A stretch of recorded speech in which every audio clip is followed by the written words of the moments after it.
Era 5 de novembro de 2015, uma quinta-feira de calor úmido e céu turvo, aninhada no coração de Minas Gerais.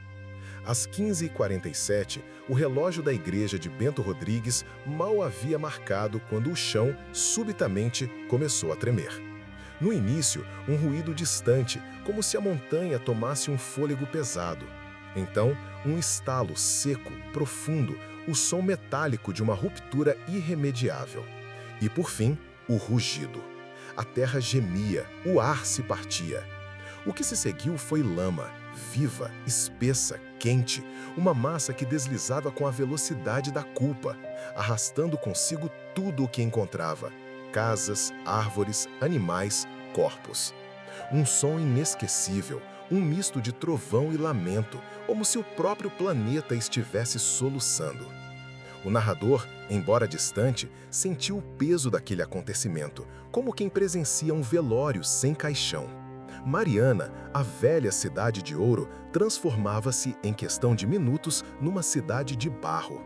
Bento Rodrigues, um vilarejo de 700 almas, desaparecia sobre o ventre rasgado de uma barragem feita para conter rejeitos.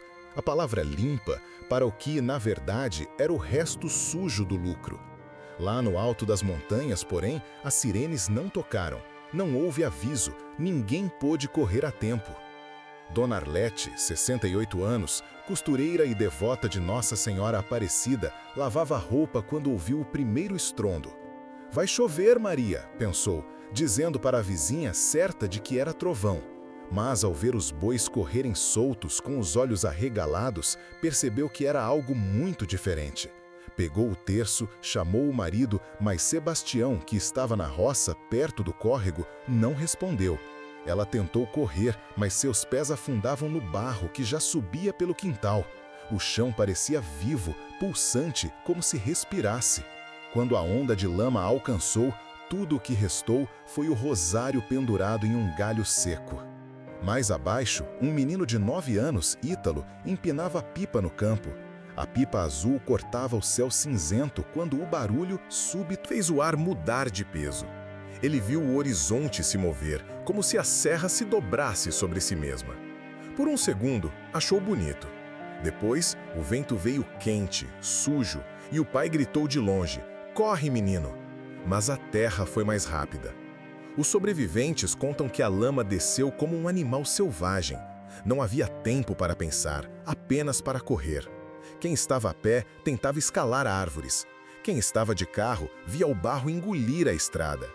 Um morador lembra-se do cheiro: ferro, diesel e morte. Era como respirar dentro de um túmulo, disse um deles com os olhos perdidos no vazio. No escritório da mineradora, a notícia chegou como uma mensagem protocolar: rompimento da barragem de Fundão confirmado. Frases curtas, gélidas.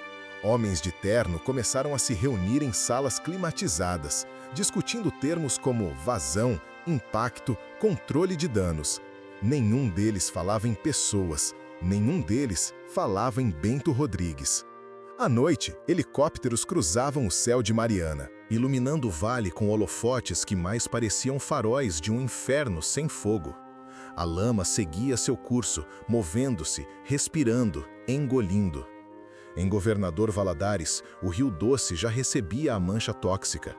Peixes mortos boiavam, enquanto o povo observava em silêncio sepulcral. "O rio virou veneno", disse um pescador, olhando para as águas marrons. E o veneno veio de cima. Os repórteres chegaram no dia seguinte. Vinham em carros sujos, câmeras penduradas, microfones com logotipos coloridos. Queriam histórias, rostos, lágrimas. Encontraram, contudo, um silêncio pesado. O ar tinha cheiro de ferrugem e medo. Mulheres caminhavam descalças, sacolas de plástico nas mãos, recolhendo qualquer vestígio. Uma foto, um pedaço de roupa, uma lembrança. Um cachorro, enlameado, vagava chorando baixo. Voluntários tentavam escavar com pás e enxadas, mas o barro era tão denso que engolia até as máquinas. No centro de acolhimento improvisado, uma mulher gritava o nome do filho. "Lucas! Lucas!" O eco se perdia entre os gemidos. Um bombeiro a abraçou, mentindo que fariam o possível. Mas todos ali sabiam que o possível já não existia. Enquanto isso, em Brasília, ministros concediam entrevistas, explicavam, prometiam. As palavras pareciam sair de um script pré-definido. Tragédia lamentável. Medidas serão tomadas. Os responsáveis serão punidos. Mas o narrador, que conhece o Brasil, sabe que promessas aqui são como as casas de Bento Rodrigues, frágeis, condenadas à lama. Nos dias seguintes, o barro secou em algumas partes, endureceu em outras. Cruzes começaram a surgir, improvisadas com galhos e pedaços de madeira. Nelas, nomes rabiscados à caneta. As rezas se misturavam ao barulho dos helicópteros. À noite, o vento soprava pela serra e parecia trazer consigo vozes. Ajuda, meu Deus!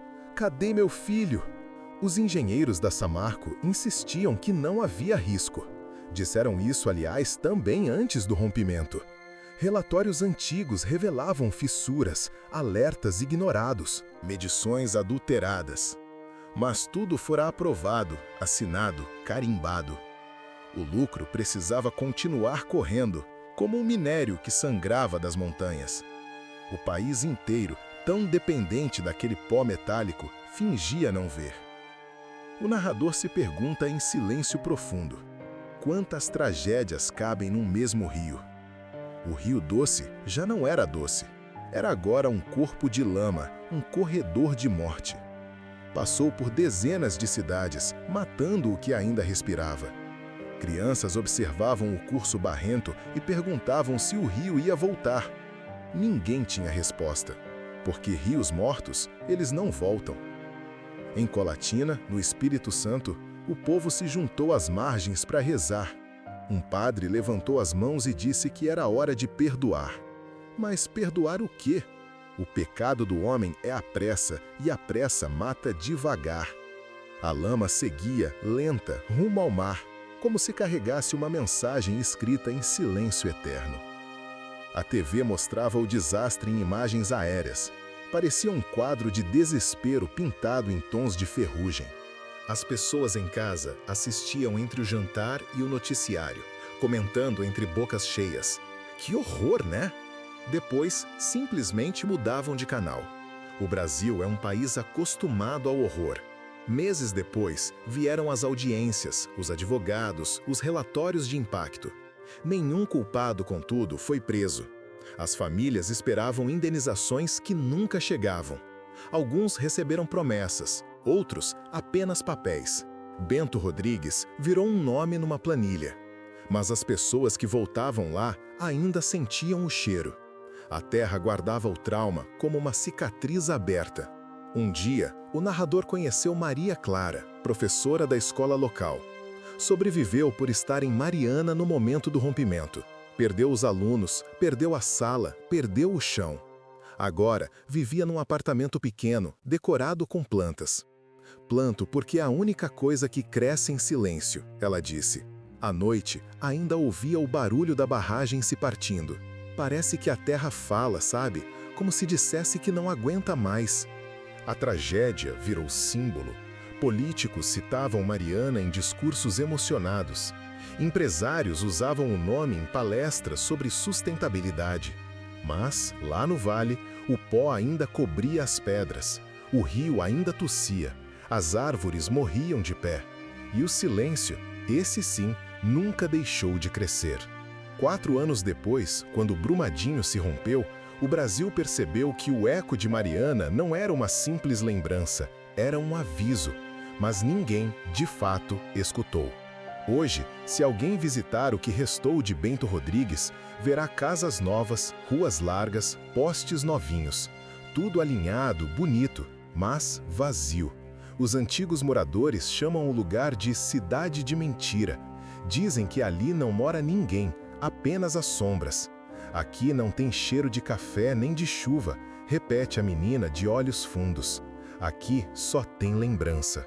O narrador caminha entre as ruínas, pisando sobre o barro endurecido. Cada passo é um murmúrio. O vento sopra e levanta uma poeira fina, como a cinza de um corpo que nunca descansou em paz. No alto da colina, Uma cruz solitária marca o ponto onde a lama finalmente parou. No rodapé da cruz, alguém escreveu: "A gente avisou." E o narrador entende então que Mariana não acabou.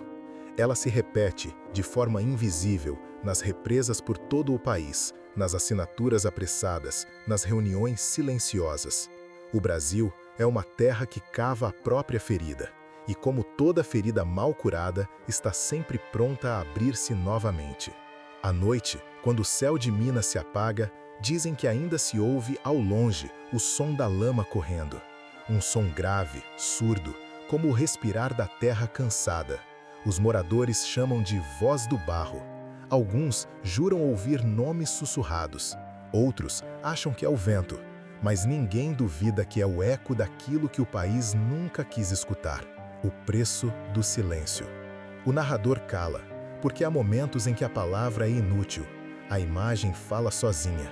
O vale seco, o rio morto, o céu vermelho de fim de tarde. E no meio de tudo, o silêncio. Um silêncio grosso, pesado, que cobre o Brasil inteiro como uma camada de lama invisível. Mariana não morreu. Mariana é o espelho. E todo espelho, quando sujo demais, acaba por mostrar o que se esconde por trás. Talvez o Brasil seja isso. Um país feito de tragédias que ninguém enterra, de rios que ninguém limpa, de vozes que ninguém ouve. Um país onde a lama é mais honesta que os discursos, onde o silêncio é o único som verdadeiro. E lá, no coração da serra, sob a terra que ainda pulsa, a história continua.